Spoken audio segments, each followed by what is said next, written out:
Hello students.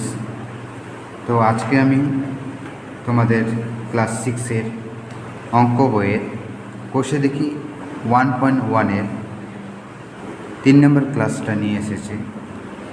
একের দাগেরগুলো আমরা করে নিয়েছি আগের ক্লাসে। আজকে একের দাগের বি নাম্বারটা করব এবং 2-এর দাগেরগুলো কয়েকটা সমাধান করব। তো একের দাগের বি নাম্বার কী আছে, 12, 6, 3 ও 1 দিয়ে সরল তৈরি করতে বলেছি। তো আমরা করি একটা নিজের মতো করে। তো আমি লিখতে পারি 12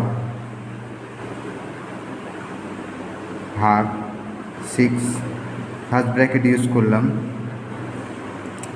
আবার ভাগ 3 - 1 করলাম। তোমরা তোমাদের মতো করতে পারো। একটা এই অঙ্ক চারটে দিয়ে একটা সরল অঙ্ক তৈরি করতে হবে। তো আমি আমার মতো করে করলাম, 12কে 6 দিয়ে ভাগ করলাম, ফার্স্ট ব্র্যাকেটে রেখেছি এবং আবার 3 - 1 করলাম, এটাকে ফার্স্ট ব্র্যাকেটে রেখে মাঝখানে ভাগ চিহ্ন দিয়েছি। তো এবার এই সরলটাকে এটা একটা সরল তৈরি হলো। তো এটাকে এবার আমরা সলভ করব। তো ব্র্যাকেটের কাজ আগে করতে হয় বদমাস নিয়ম অনুযায়ী। তো 12কে 6 দিয়ে ভাগ করি। 12কে যদি আমরা 6 দিয়ে ভাগ করি কত পাবো? 6 × 2 = 12 হয়। তো কত আসবে? 2 আসবে ভাগফল। তো এখানে আমরা 2 লিখব। এবার ভাগ, ব্র্যাকেট সরে গেল, ব্র্যাকেটের কাজ যেহেতু করে নিলাম। এবার 3 থেকে 2 বিয়োগ করলে কত হয়? 3 থেকে 1 মাইনাস করলে 2 হয়। এবার 2কে যদি 2 দিয়ে ভাগ করি তাহলে কত আসবে? অ্যান্সার আমার 1 আসবে। তো এটাই হচ্ছে অ্যান্সার। এই ছিল আমাদের একের দাগের বি নাম্বারের অঙ্ক, সরল অঙ্ক, যেটা আমাদেরকে নিজে থেকে করতে বলেছিল। তো এবার আমরা 2-এর দাগের সরলগুলো করব। তো 2-এর দাগের এ নাম্বারটা দেখো কত রয়েছে, 256। তারপর আছে ভাগ 16 ভাগ 2 ভাগ 18 ভাগ 9 × 2। আচ্ছা, রেখাবন্ধনী আছে 2 জায়গায়, কার উপরে? 16 আর 2-এর উপরে আছে রেখাবন্ধনী, আবার 18 আর 9-এর উপরে রেখাবন্ধনী দেওয়া রয়েছে। তো বদমাস রুল অ্যাকর্ডিং আমরা বদমাস নিয়ম জানি যে BODMAS। তো বি ফর ব্র্যাকেট হয়। তো ব্র্যাকেটের কাজ আগে করতে হয়। প্রথমে রেখাবন্ধনী থাকলে, যেমন এখানে আছে, তো রেখাবন্ধনীর কাজটা আমাকে শুরুতে করতে হবে প্রথমে। তারপর বাকি যেটা ফার্স্ট ব্র্যাকেট আছে, তারপরে সেকেন্ড ব্র্যাকেট, তারপরে থার্ড ব্র্যাকেট, এই ব্র্যাকেটগুলোর কাজ পরপর করতে হয়। তো রেখাবন্ধনী রয়েছে, তো রেখাবন্ধনীর কাজ করবে এখানে প্রথমে। তো করি, তাহলে 256 যেটা আছে ওটা রেখে দিলাম, যেমনই আছে তেমনই থাকবে, ভাগ।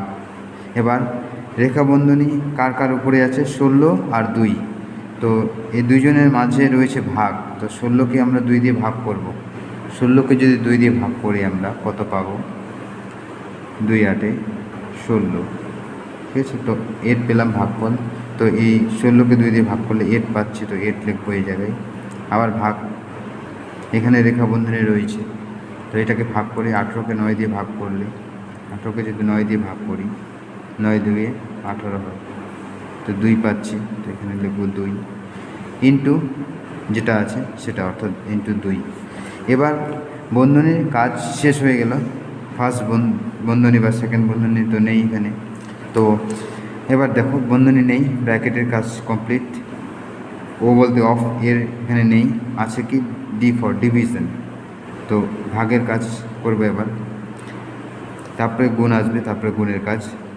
তো ভাগ দেখো 2 জায়গায় আছে, তো প্রথমে আমাকে প্রথম ভাগের কাজটা করতে হবে, এইটা।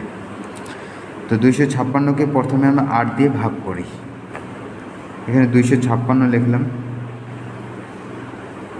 8 দিয়ে ভাগ যদি করি তো 8 × 3 কত হয়? 24। 8 × 4 = 32, বড় হয়ে যাবে, তো 8 × 3 = 24টাই লিখবো, অর্থাৎ 25-এর কাছাকাছি যেটা হয়। 5 থেকে 4 বিয়োগ করলে হয় 1, তো 16, 6টা নিচে নামবে, 8 × 2 = 16। তো কত পেলাম? 32। তো এই জায়গায় আমরা লিখব 32, অর্থাৎ 256কে 8 দিয়ে ভাগ করলে কত আসবে? 32। এবার কত পড়ে রয়েছে বাইরে? ভাগ 2 ইন্টু 2। ঠিক আছে, এবার দেখো, এবার আবার ভাগের কাজ করতে হবে। ভাগ আর গুণ থাকলে আগে ভাগের কাজ হয়। তো 32কে এবার 2 দিয়ে ভাগ করলে কত হয়? 16 হয়। দেখো আমি যদি 32কে ভাগ করি কত দিয়ে? 2 দিয়ে, তাহলে 2 একে 2, 1 বাঁচলো, আর এখানে 2টা নামালো, 12, 2 6 12, কত পাবো? 16 আসবে। তো আমরা এই জায়গায় কত লিখবো? 16 ইন্টু 2। এটুকু ভাগ করে আমরা 16 পেলাম, ইন্টু 2 লিখলাম। এবার 16 2 কত হয়? 16 দিয়ে 32 হয়।